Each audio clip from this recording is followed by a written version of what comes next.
Hello and welcome back to section 18. In this video we'll be going over example 2, which looks at modeling and evaluating a signal with an exponential. So you see we have an exponential on the screen here, and we have our problem down below. So let's move over to the visualizer and see what that looks like. Alright, so you see here we have this, we want to take a derivative of an exponential function and then evaluate that at 0.2 seconds. So before we jump into that, let's write out our generic equations. So the generic equation for an exponential signal, so I'm going to use v of t here, but you can also use I of t, it's the same thing. So v of t is equal to some constant c, e to the plus or minus at. So we've seen this form. So we've been using ae to the s1t thus far. So it's the same exact thing. When you take the derivative of this,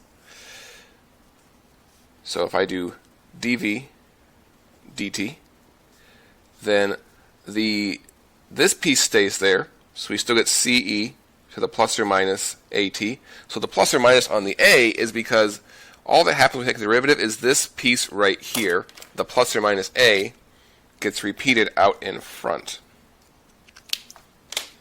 So plus or minus a. The plus or minus is there to remind you to bring the sign with it. So if it's say a -5, then you're going to put a -5 out here. If it's a +2, you bring a +2. So you bring the sign with it. That's what it's there to remind you to do. And we've seen this before. This is where we use that ddt is equal to S1 or SP substitution stuff. So we've been doing that. So ddt is equal to plus or minus a. We've also been doing ddt equals S1 or ddt equals SP. And then if I need to integrate, again, we'd like to avoid it, but eventually we're going to have to integrate some stuff.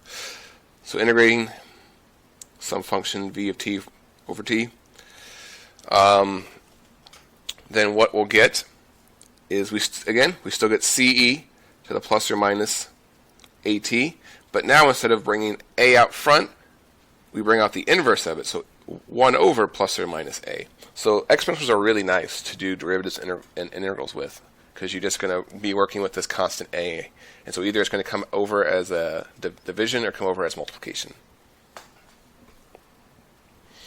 Alright, so that brings us back to our example here. So we need to start off by taking the derivative of this function before we can solve it. So therefore, we're still going to get 20e to the -4t.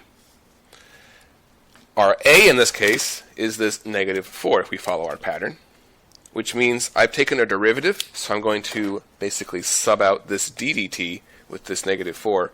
So I'm going to put a -4 in front here. I'll wrap it in parentheses so we know multiplying it. That becomes -80e to the -4t, and then we're going to evaluate this at 0.2 seconds. So then we'll get -80e to -4 times 0.2. You plug that into a calculator. Oops, let me move that up so you can see it. And you should find that you have -35.9 volts.